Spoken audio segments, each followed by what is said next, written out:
welcome to episode 35 of the Evil and Eerie Podcast. If you're watching me on YouTube, it's going to look like I'm looking off to the side again. That's just because I have to tilt my phone really weird. My phone tripod is the worst in existence.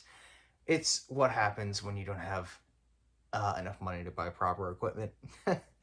But I hope you guys are doing well. It is Wednesday the 25th. I cannot believe there is only a week left in August.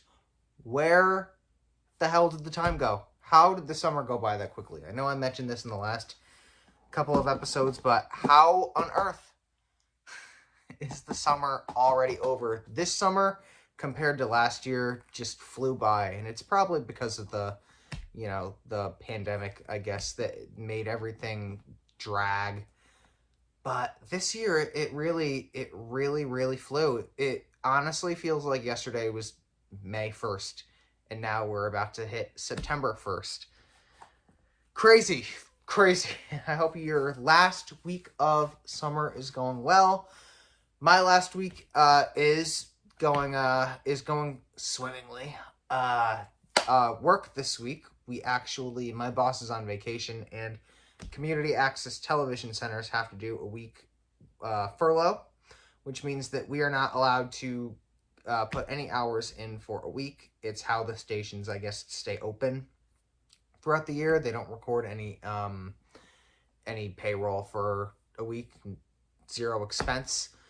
So I have the week off, and it is wonderful. Great way to end the summer. I think it's a very strategically placed furlough week. So very glad to be doing nothing until Monday.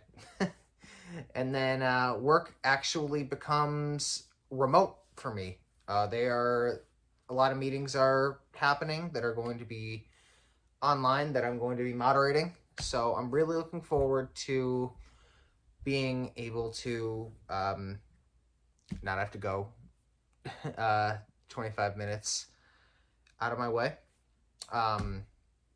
every day, which is going to be nice. They are still going to be filming sports and other events like that, which is going to be a lot of fun to do.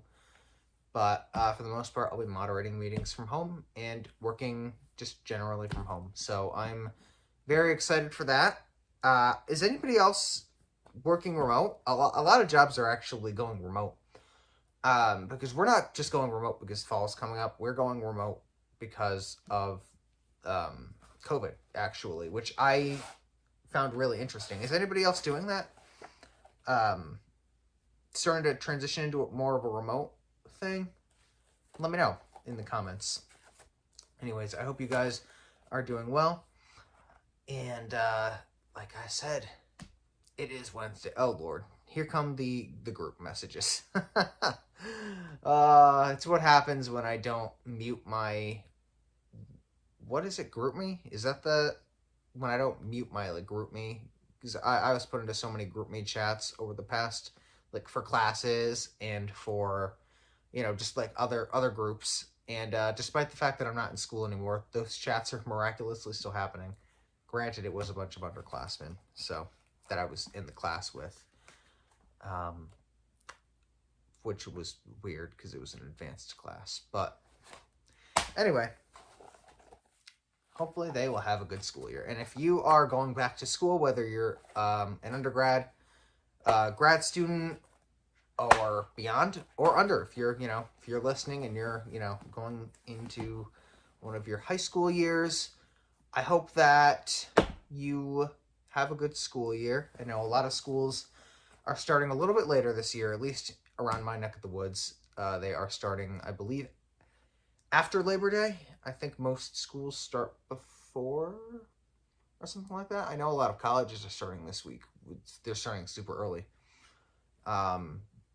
Normally they would start next week, the 30th, 31st, around that time. But I know some people that are starting today. It is the 24th when I'm recording this. So the 25th when you listen to this, but 24th as I'm recording this. And I know people that started yesterday, which is nuts. Hopefully they get out a little bit earlier. But anyway, if you're listening right now, today we have more Connecticut Ghost Stories and Legends. I'm going to do today's episode, and Fridays are going to be on 2 more scary locations.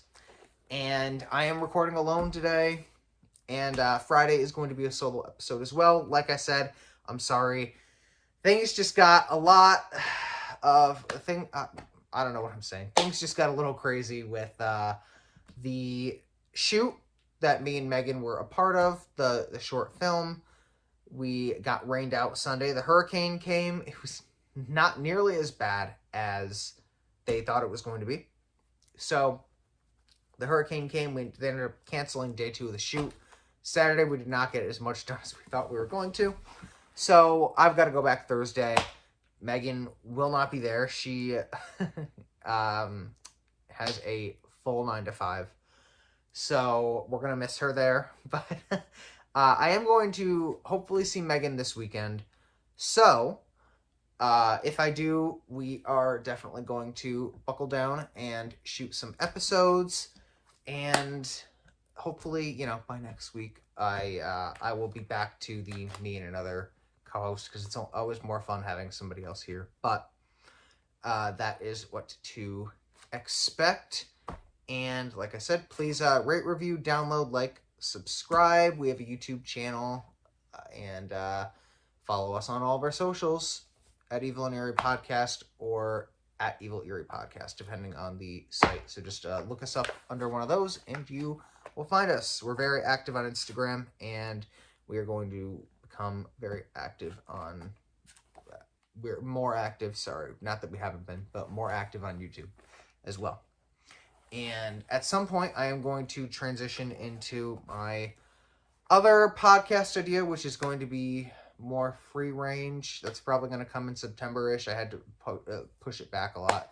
Hopefully, I can get professional equipment for that, and it'll be a lot more fun. I think I'm going to make a separate YouTube channel, separate socials for that as well. So please stay tuned for that. And I have some sort of an announcement that I'll make on Friday's episode. So, because I've talked your ear off for 7.5 minutes, and it's time to jump into the Old Homespun Farm. So, this is actually the first time I'm looking at this, and the table of contents, I believe, says where everything... No, it doesn't. Okay, so we're going to find out as we read. So, I don't know where this is. All I know is it's in Connecticut. So, the Old Homespun Farm from Connecticut Ghost Stories and Legends. Once again, shout out to Thomas T. Agostino and Arlene Nicholson. Had to clear my throat. Something was in there. The old-fashioned charm of the homespun farm has transported its guests back to a time when things were just a little bit hectic. The wonderful gardens and antique decor play on the senses. I almost said scenes. On the senses in the most pleasing manner. Candlelight breakfasts await the hungry guests, and every room is equipped with a fireplace and full private bath for a serene stay. Ron and Kate Bauer have taken great care in preserving the historical integrity of the bed and breakfast, so much so that a few of the original family members still make it their interminable home. That's interesting. I was like, upon reading that, I was like, what the hell is this? The homespun, like, you can go, have candlelit breakfasts on this farm. Well, I thought it was candlelight breakfasts is a little, like, what time are they having breakfast? Like 5 o'clock in the morning? I've never heard of a candlelight breakfast. Why would you need a candle at breakfast time? Unless it's a really shitty day out. But candlelight dinners, I've heard of.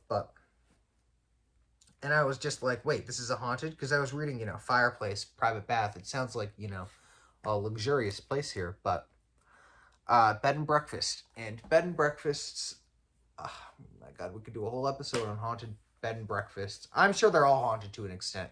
That just brings me back to the Lizzie Borden bed and breakfast, the Borden House one, which I can't believe was, the first episode, and that was almost 3 months ago now. We taped it about 3 months ago. It didn't air until about the 7th of June, something like that. But it just brings me back to that. Speaking of which, Luca will be back soon. So, and I'm going to be seeing a lot of her. So, for those of you who have missed Luca, probably not that many of you. No, I'm kidding. I'm kidding if you're listening to this. She's probably not, though. For those of you who have missed Luca, she will be back. I'll elaborate on that more in the next episode. But because she's been to the Lizzie Borden bed and breakfast, and she said it was a little bit spooky there. She said it was a little bit spooky. Okay, moving on.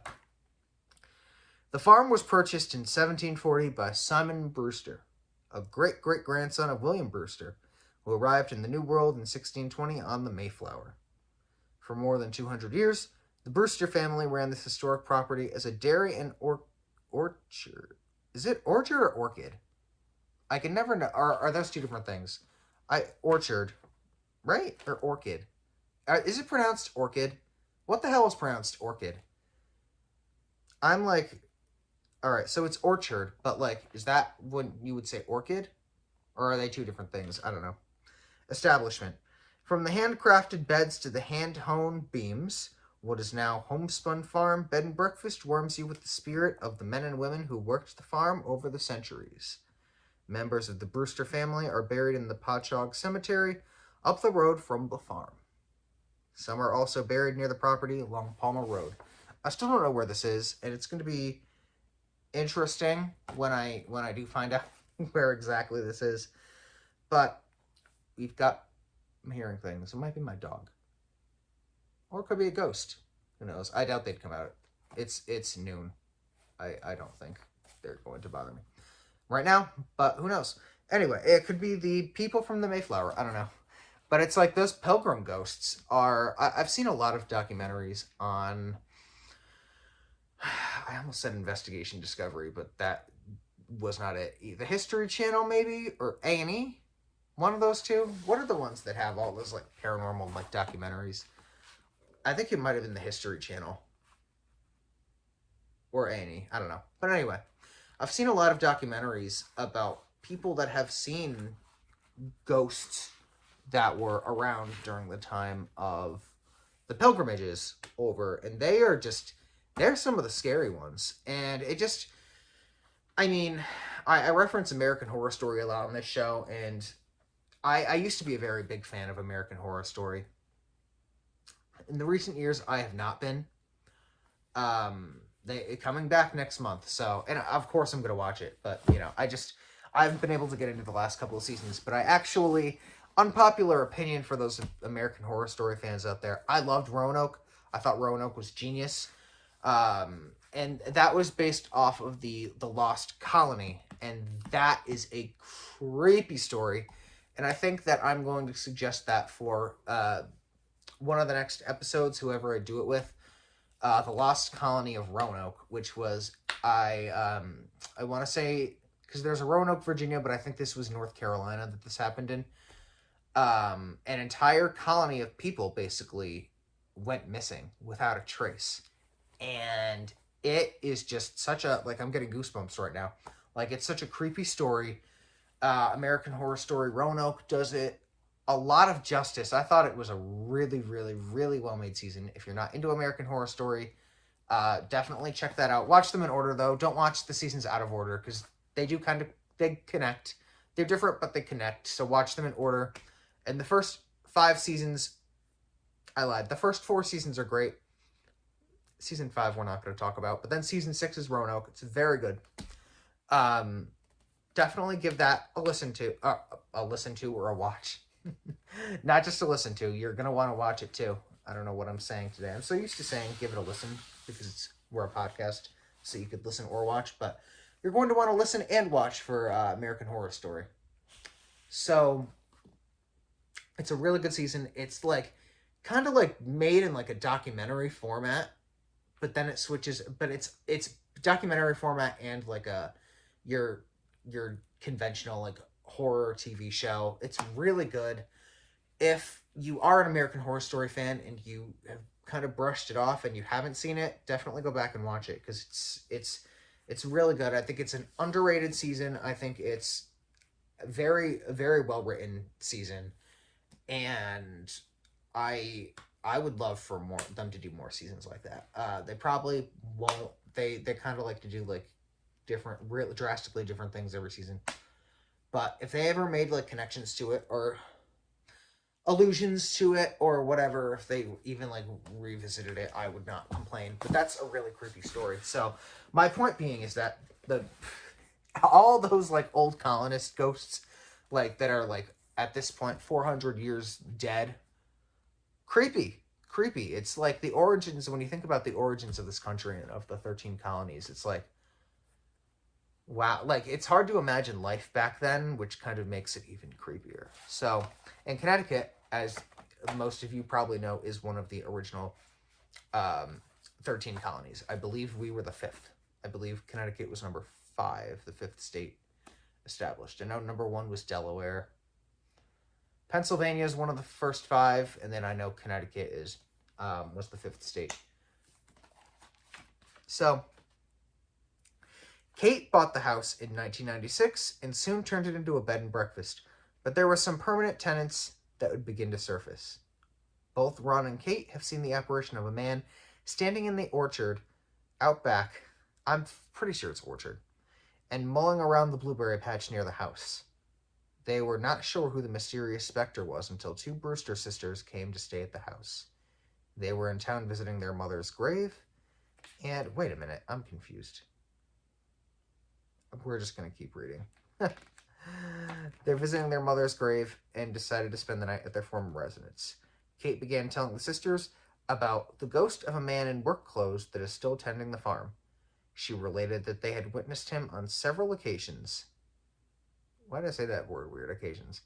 One of the women went to the car and came back with a photo album. She beckoned Kate to peruse the books as she might gain some insight on the history of the house. Kate turned a page, and staring her in the face was a picture of the man that haunts the home. It was none other than Simon Brewster. On the next page was Simon's father, who bore a striking resemblance to the ghost as well. Neither Kate nor Ron can be sure which Brewster actually haunts the home. Perhaps it is both. They are sure of one thing. The Brewster family, although buried in the nearby Pochog Cemetery, have never left the homespun house.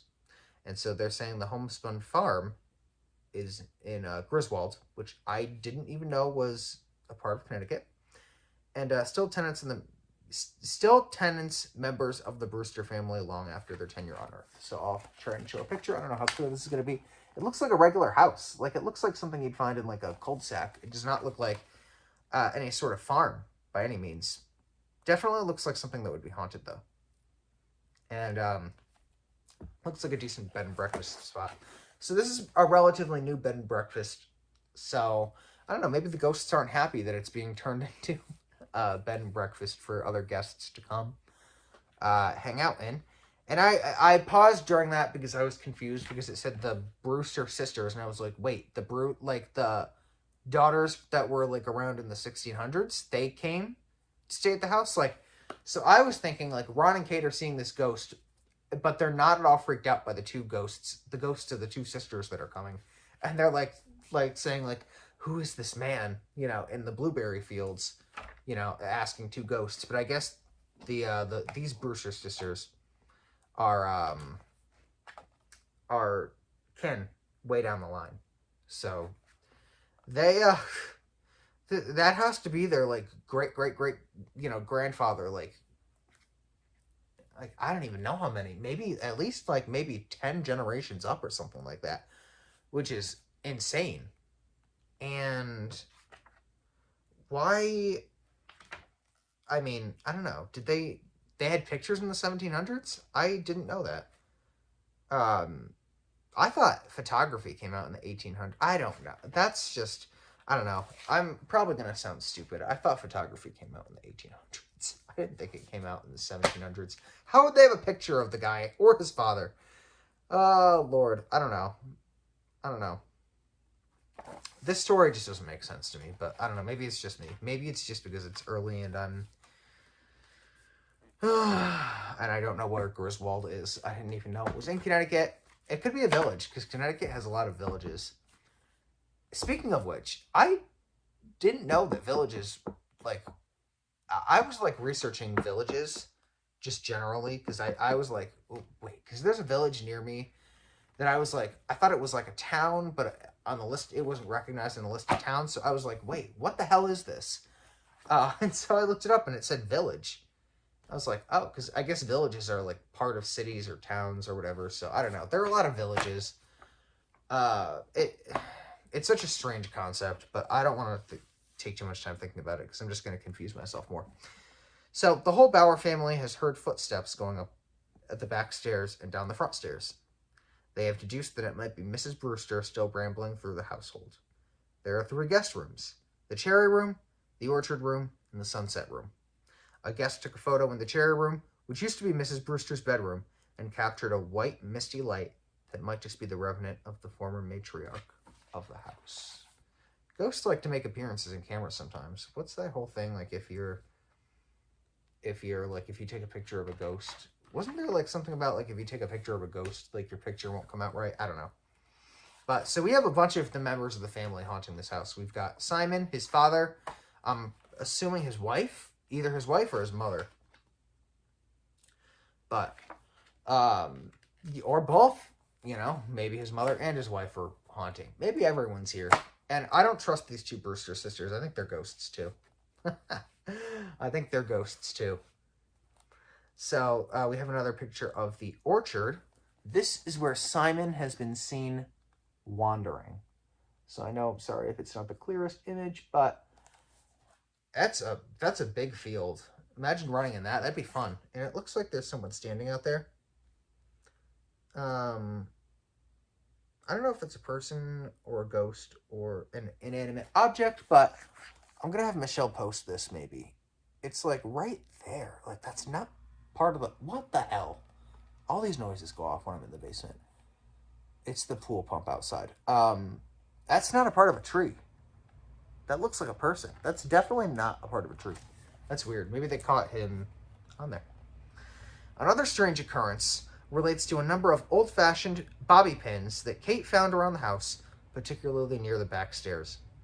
Kate was a perfectionist in her quest to keep the homespun clean for visitors. There was no way I could miss these pins in the middle of the floor while vacuuming, she said. She put the pins in a glass case in the kitchen that showcases the many other artifacts of historical value found about the property. While she was telling this strange tale to someone else, she opened the case to show her guest the bobby pins, and they were gone. Everything else was where it should be, except for the pins. She emptied all the shelves, yet not a single pin could be found. So missing bobby pins. I mean, that's like, a lot of these stories are, with a lot of these things, especially when I'm with Megan, we're like, all right, well, there's got to be another explanation for that. Because, you know, we're both skeptical. We're both very realistic people. We're also both spiritual people. You know, we're both religious. But we're also very skeptical. But I don't know how you could explain having bobby pins and then not having them. I definitely think that Mrs. Brewster is fiddling around with them. We're bringing fiddling back, everybody. Remember that? Kate's aunt was convalescing at the homespun with aid from a hospice nurse. One day, the nurse just happened to mention that she used to care for Mrs. Brewster when the elderly woman still lived in the house. When the nurse was done with her duties, Kate asked if Mrs. Brewster had long hair that she had to pin up. "You don't know?" said the nurse. "It took me 3 hours to do her hair." That's how long it was. You can't imagine how many bobby pins I had to put in her hair to hold it up. Kate later found out that Mrs. Brewster had passed away shortly before her guest had inquired about the pins. Kate figured that perhaps Mrs. Brewster came back to claim her bobby pins. All right, so apparently Mrs. Brewster is neither Simon's aunt nor wife, because she only passed away, not too long ago. So I guess the ghosts, there are ghosts from every decade. And essentially, I'm just like, I really needed to do a more thorough kind of timeline of all these ghosts. But apparently, we've got 1740s ghosts, Simon and his father, who apparently were photographed. But at this point, I don't know. Maybe there were more Simons in the family that got photographed and stuff like that. And now we're finding out Mrs. Brewster was, walking the earth recently. So we've got a lot of ghosts. One ghost from every decade. It truly is the murder house. Poor Kate. Those poor owners, So we do have another picture of Mrs. Brewster's former room, and this captured a ghost on film. I'm assuming that speck is the ghost. This looks like a very old-timey room. It doesn't look like anything anybody would live in modernly. Then again, she was an elderly woman. But I don't know. I know the speck is hard to see, but that's not like a decoration or anything. That almost looks like that could be the spirit. But I don't know. So, at present, this is interesting. The homespun is closed for guests, but it can be assured that Mr. Brewster still watches over the owners as they tend the blueberry bushes or while they work in the orchard. He's by no means harmful, just very attached to the place he loved in life. The Bauer family has kept the homespun charm at the home. The brewer, that's not correct. They made a typo in this book. Get with it, Agostino and Nicholson. The Brewster clan knew in life, so it can be assured that they must be elated in the afterlife as well. The farm is presently for sale. No further information is available as of this writing. So I'm going to have to do an update because I know this book came out in 2011, so 10 years ago, which is interesting. Interesting timing, a decade ago. I'll have to see if it's still for sale and if it's still closed to the public. And I'd like to know why it was closed to the public. It doesn't sound like the ghosts in this one are that terrifying, or the experiences associated with them are that daunting that they would have to close down or anything like that. So I'm interested to know why they stopped letting people go there. Maybe the owners were just getting too freaked out by the ghosts from every single decade coming back and haunting the damn place. But I would also, and I mean, I don't know, maybe, they probably sold it super quick. People love buying haunted houses. They really do. For a lot of people, it's honestly a turn on. And it probably would be for me too. But so they got out of there. I'd like to know what the new owners would have to say. I wish I could interview them, but I'm too nervous to go out and find people that they'd probably be like creeped out and all that. But now I'm just rambling. But so that's, like I said, in Griswold. I'm gonna have to do some research on Griswold because the next story, which is going to be on Friday, is also in Griswold. So apparently Griswold is the place to be for hauntings in Connecticut. So I'm telling myself I'm going to do research on Griswold before the next taping, which is going to be in just a few short minutes. Am I going to? Let's hope so. I'm feeling good. I usually am like, I'm going to research. My dog is walking upstairs, and it scared me for a second. My heart skipped a beat. I always tell myself I'm going to do research. I always end up not doing it, but let me actually get on that so I can tell you more about where we are in Connecticut. But anyway, this has been a fun Wednesday. Hopefully the middle of your week is going well. Hopefully the weather, wherever you are, is cooperating for this last week of August. And let's all just pray for a beautiful autumn. A beautiful, although most of September is still summer, so let's, like Megan said in one of the previous episodes, and I completely agree with her, fall starts in September. Even though it doesn't, it starts in, because you're just in that mentality of school. You're in the mentality of the leaves falling, and just like September is just like you think fall. And then October, it's Halloween. We've got one more month. Two, since Halloween's the last day of October. But it's like, I don't know. I feel like, and this will be my closing thought, it's like every month is like just the entire month you just think of like one thing. Like, I don't know, like, tell me if I'm wrong about this. Like, January, you're just like, New Year. Like, it's the New Year. February, you're just like, it's cold. It's cold.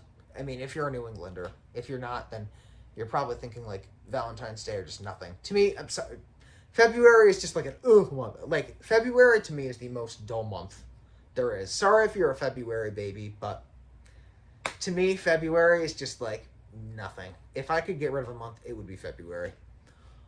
March, you're thinking like spring-ish.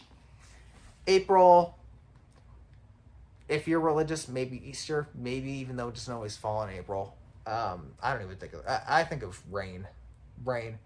May, to me, my birthday's in May, so I just think birthday. That's going to be for everybody with, their birth month. But since my birthday is in May, I just think birthday. June, you just think summer. July, 4th of July. August is another one where you're just like summer, hot weather. September is like school, fall. October, you're thinking Halloween. November, Thanksgiving, and December, Christmas. So I that's what I do. I feel like everybody else does it too. It can't just be me. But anyway, thank you guys for listening, and stay tuned for Friday's episode, which I will be recording now. Take care.